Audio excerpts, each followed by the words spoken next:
You've probably heard it before, but like us, you probably can't believe it. North Korea, probably the most unusual country in the world, which has been threatening the West with retaliation and even annihilation for decades, is suddenly fighting with thousands of soldiers in the middle of Europe. In fact, North Korea is supporting Russia in Ukraine, not just with arms deliveries, but also with North Korean soldiers in combat. But how exactly does that work? How do the soldiers from the most isolated country in the world fight in a war that is actually being fought with high-tech weapons? We've read through many confirmed reports on this topic, and are trying to show you in this video how North Korea is currently fighting in Europe. And we can already say, it's getting completely absurd.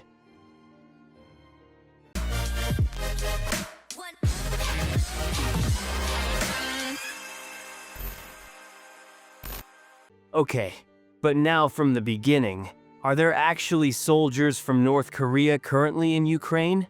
Yes, it is now considered relatively certain that North Koreans are actually fighting in Ukraine. According to Ukrainian President Zelensky, Kim Jong-un has already sent around 11,000 North Korean soldiers to Ukraine to support Russia. Several intelligence sources believe that these 11,000 are only the very first step. Kim Jong-un is said to have stated that he wants to support Russia with a total of 100,000 soldiers. North Korea's entire army, by the way, comprises almost 1.3 million soldiers. That is more than almost any other army in the world.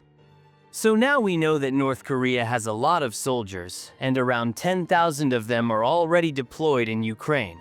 But now we come to perhaps the most important question. Why are North Koreans fighting in Ukraine at all? And what exactly does Kim Jong-un gain from helping Putin so much?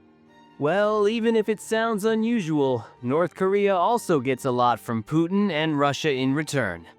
The countries have been close allies since this year, and Putin supplies Kim Jong-un with important goods such as oil, gas, and grain, which keep North Korea's rather unstable economy running. Kim needs Putin, because North Korea can hardly survive on its own. The country's economy is in such a desolate state that there have been repeated power outages and crop failures, as well as major famines over the past decades. But Kim is not the only one benefiting from the partnership. Vladimir Putin is also dependent on North Korea's support in the war. Russia has already suffered very heavy losses in the Ukraine war.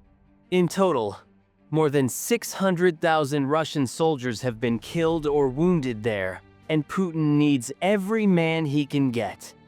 Now that we know that, we come to the question of how good and useful North Korea's soldiers actually are, and this is where things get very interesting.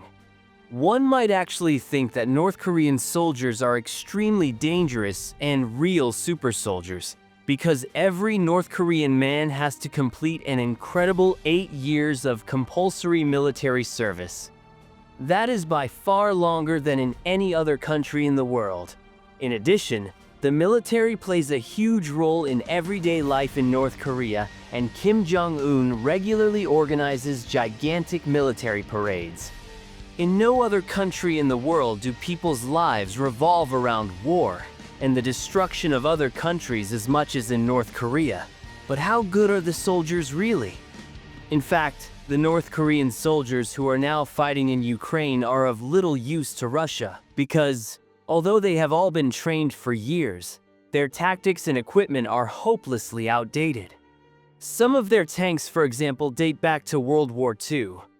Decades of sanctions have prevented North Korea from importing any modern technology, and 21st century weapons can only be built if modern computer chips, radio systems, and projectiles can be imported. Not only is the equipment completely old, according to several reports, North Korea's military leadership is also not familiar with modern warfare, because the country has little access to such information, and so the soldiers' training is not adapted to today's wars. When the first North Korean soldiers were finally sent to Russia some time ago, It quickly became apparent that the soldiers were extremely poorly trained compared to their Russian comrades. According to insiders, their skills are not even comparable to those of other soldiers. But this is not only due to outdated equipment and old-fashioned tactical training. There is also another important reason for this. The North Korean elite, i.e., the upper class of the country, is preventing their own sons from being sent to war. The North Koreans who are now in Ukraine are said to be mostly simple members of the working class. And since the working class is very poor in North Korea, the soldiers are thin and weak due to their poor diet. And serious illnesses are also said to be widespread among the soldiers due to their malnutrition. On top of all this, they are said to have hardly any basic education and cannot speak English or Russian. According to some reports, when the first North Korean soldiers arrived, the Russian military was even shocked by the condition of the men, both physically and in terms of their abilities, and so the North Koreans had to be trained in basic combat tactics in Russia. The North Korean soldiers are said to have lacked even the most basic skills. For example, they did not know how to operate a battlefield or how to operate Russian military vehicles and weapons. They are also said to have known nothing at all about modern warfare using drones, and so many of them had to be trained in things like drone control, often made more difficult by language barriers. As time was of the essence, the North Koreans only received short crash courses in all of these things in training camps and were then sent straight to the front in Ukraine.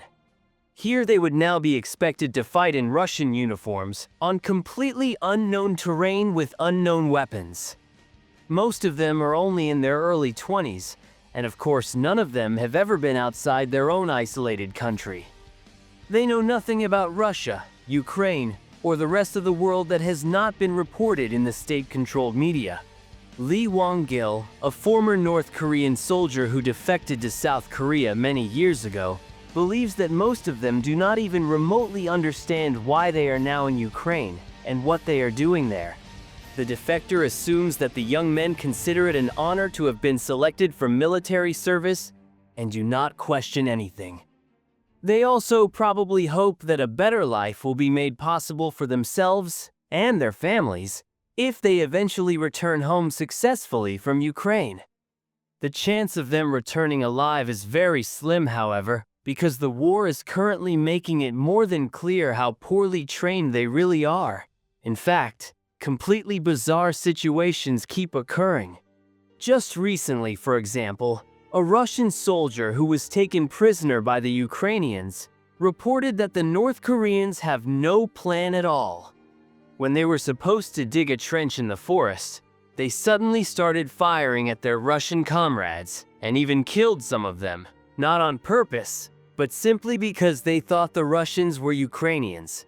Russian civilians are also said to have fallen victim to the North Koreans because they thought they were Ukrainians. But that's not really surprising when you consider that the young men were basically only given uniforms and weapons and instructions that they didn't understand. Defectors also reported other strange incidents. Because the North Koreans are not familiar with the equipment and weapons, for example, accidents keep happening, and the North Korean soldiers sometimes unintentionally decimate themselves.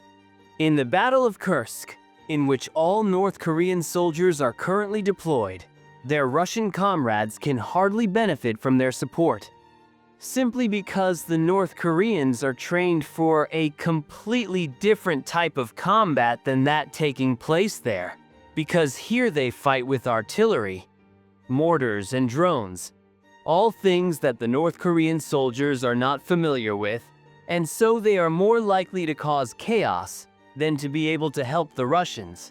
Knowing all this, it should come as no surprise that hundreds of North Koreans are said to have fallen in Ukraine in such a short space of time.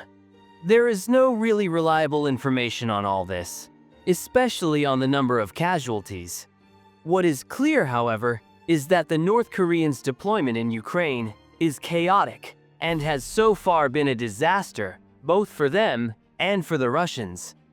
It is interesting, by the way, how the Ukraine conflict is discussed in North Korea. In fact, reporters in the state media never mention the war, and so hardly any North Koreans know that their own soldiers are currently fighting abroad. Experts assume that Kim Jong-un is deliberately keeping the mission secret because he knew that the North Korean soldiers were just cannon fodder anyway, and he did not want to demotivate his people. Now that we know how the soldiers in Ukraine are doing, let's turn to the question of how exactly Russia is using its new supporters. As we have already explained, North Korean soldiers are currently fighting on the front lines. According to a US intelligence report, however, fewer soldiers are currently involved in the fighting itself, but are instead supporting the Russians with logistics in Ukraine, such as securing supply routes for Russia or holding Russian positions. But even as pure cannon fodder for the front lines, the North Korean soldiers are still very relevant to Putin. They may be poorly trained, but their fighting morale makes the North Koreans quite useful in close-range battles, especially since they can be deployed in large numbers. But useful does not mean that they are automatically successful. Fighting on the front lines in Ukraine is still considered a certain death sentence.